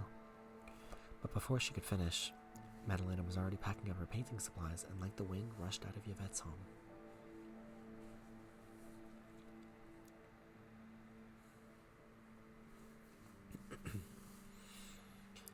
Time passes. Several passerbys looked over in surprise at a girl in a paint-stained apron running wildly with her painting supplies. At that moment, Madalena didn't care about the onlookers' stares or the apron she had still forgotten to change. The thoughts that had flashed through her mind were calling out once again, seemingly as if they wanted to burst out of her heart. In a world built on technology and artificiality, every building, every mountain, every breeze is a predetermined arrangement. Companion bionic animals act according to preset procedures, and even their souls are deconstructed into sequences in a laboratory. In a world like this, where can we find possibilities and freedom? Painters can draw anything, but if they've never seen real trees or flowers, felt a breeze or real softness, then the world they draw will be nothing but a foundationless dream, wouldn't it? It's like I'm trapped in a small studio. Even with more painting materials, I can't draw as skillfully as those sketches, made with just a few color pencils. In her trance, Madalena recalled the quarrel she had with her sister when she was young. Your paintings aren't art at all. Then what is art? These incomprehensible lines of yours? Little Madalena angrily waved her palette, her face stained with splotches of paint. Compared to her tall, well-dressed sister, she looked both weak and embarrassed. You know how much auction houses value these things. Before her sister could finish, Madalena interrupted. Art isn't something that can only be measured in money. Her sister raised her lips and smiled. You should practice your painting skills first. But don't forget, art is more than just drawing well. Thinking back on it now, during those arguments that we thought would never end, my sister wasn't actually angry. As a child, I got caught up in a habit, and as an adult, I devoted myself to painting. While her grades were top-notch and her painting skills were impeccable, the gap between Madalena and art is difficult to bridge. While her instructor gave the highest score for her work, he remained silent when I questioned its artistic value. And today, she touched the echo of that distant life. The question that plagued her since childhood vanished. With her skirt billowing, she stepped back into the studio as if she had transcended the invisible barrier between painter and artist.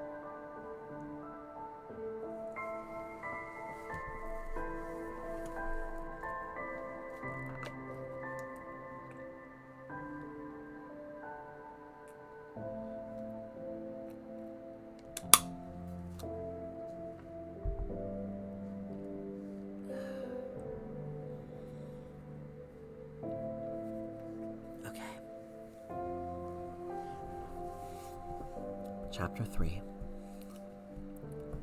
In the beginning, there was a tiny lemming.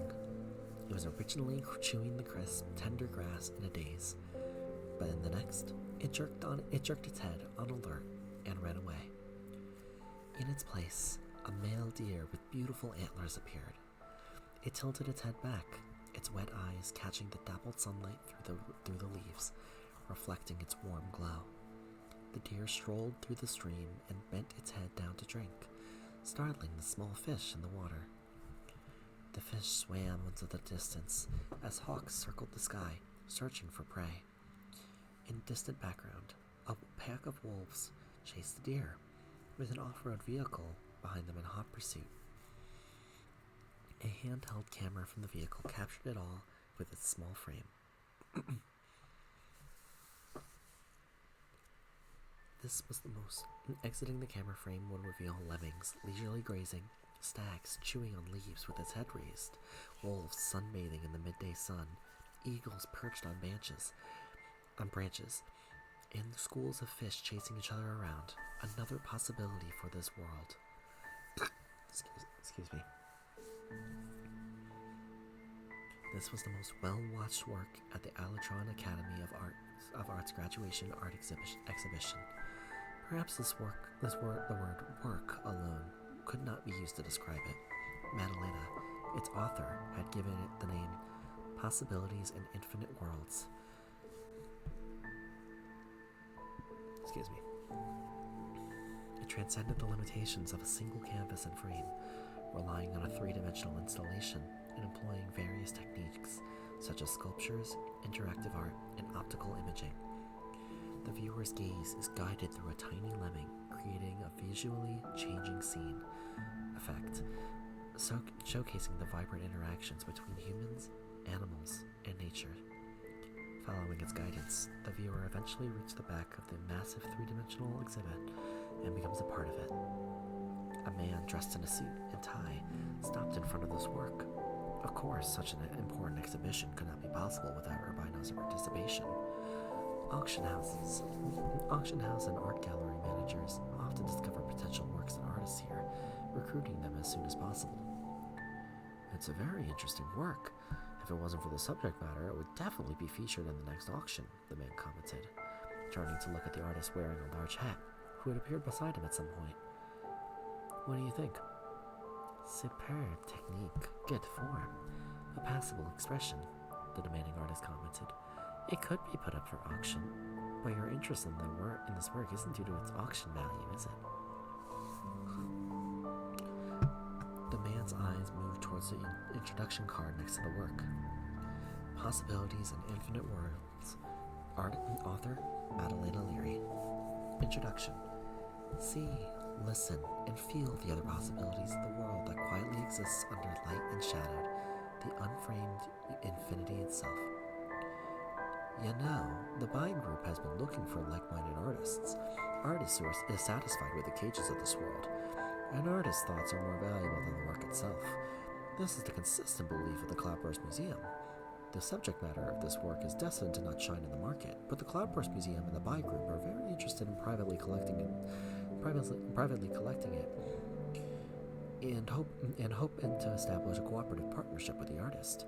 Man explained, bowing to the artist. Of course, the fact that this author has the same last name as you also makes us less worried. But I assure you that's the trivial reason, and does not influence my personal evaluation of this work. The artist remained noncommittal and waved to grab the attention of the student the school had arranged to accompany him, asking, "Is the artist of this work here?"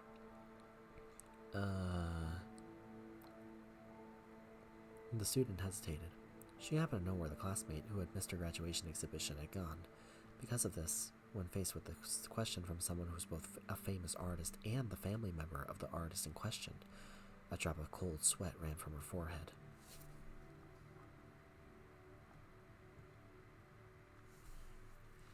Time passes. That day, Madalena had rushed back to the studio, closed the door, and hadn't come out since. On the third day, some worried friends opened the door to the studio and found it flooded with materials and painting supplies. The dark circles around Madalena's eyes had almost reached the corner of her mouth, and yet she kept painting, seemingly undisturbed by the sound of them entering. "Madalena?" her friend asked tentatively. "Your graduation project. Remember when you said it was just an oil painting? It doesn't look like that." Madalena acknowledged, turning around in a trance and speaking like a ghost. "You've come just in time. I want to borrow some plaster and fine sand." A friend from the sculpting department helped get these materials. Madalena thanked them, then continued to work on her piece. The lights in the studio stayed on for a whole week. The artist, so absorbed in her creation, didn't remember whether she had eaten or whether she had slept. On the seventh day, first rays of daylight shone into the studio and onto the raised head of the stag, casting a layer of warm light on its wet eyes. "Madalena, wake up! The exhibition opens tomorrow, and our teacher is asking why your work hasn't been put in the exhibition hall yet." Madalena, who had just closed her eyes to rest and her hair a mess, took a full 3 minutes to register what her friends was saying. Tomorrow's the graduation exhibition. I've been working on this graduation project for a week. It wasn't easy, but it is quite beautiful," she remarked, unconsciously smiling with the satisfaction of letting out a slate. "Hey, are you crazy?" her friend frantically urged, and waving his hand in front of her eyes. "Wake up and get your exhibition set up. Set up." Exhibition set up. Madalena trailed off, standing off in a daze and beginning to move her giant painting installation. Hey, how do I move this to the exhibition hall? Her friend facepalmed and begrudgingly replied, Let's get people to help you. Given your current condition, I'm afraid you'll drop your work long before we reach the exhibition hall. Madalena nodded drowsily, replying, Thank you. Go get some sleep, and don't forget to show up for the exhibition tomorrow.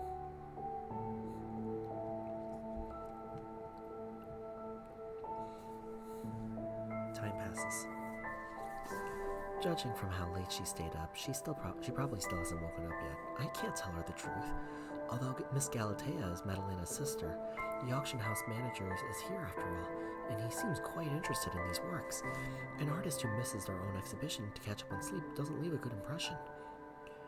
Guess I won't have the chance to meet the author today, the man remarked. Not wanting to embarrass his handler, he readily copied down the contact's email address on the introduction card. I'll contact her and hope to hear back soon. Galatea waved her hand dismissively, replying, Don't get your hopes up. From what I can tell, she won't be joining you anytime soon. The man merely smiled back noncommittally in response and turned his attention to the next piece. Galatea looked up at the piece that was so tall it was twice the height of its artist, and smiled. You finally understand. Welcome to the world of art, Madalena. The exhausted painter curled up in a soft quilt, as if lying in the utopia of her own work, falling into a sweet dream. In the dream, a childish voice asked, So how can I become an artist? She heard her own answer. You must understand why you draw. So, what to do after graduating? Maybe I could find a job in a gallery, or perhaps sketching people on the street. A graduation trip around the world sounds like a good idea. When I think about it that way, there's so many things I can do and want to do. Turns out a life without limits has infinite possibilities.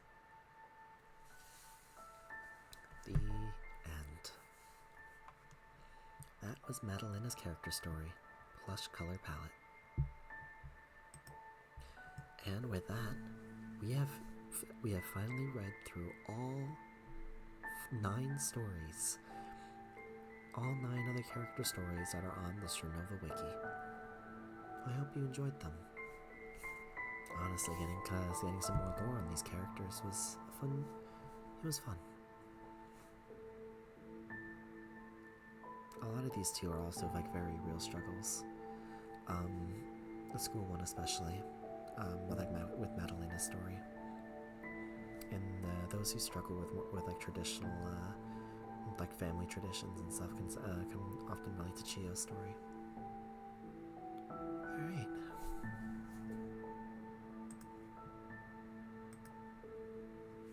With that, I'm going to wrap up stream. I will not be raiding out, as I do not raid out on ASMR streams, but I hope that these streams helped you relax. Maybe it helped a few people fall asleep. And yeah, I don't really have too much else to say. So thank you for joining me on this, and I hope that you guys have a wonderful, wonderful rest of your night. Ciao for now.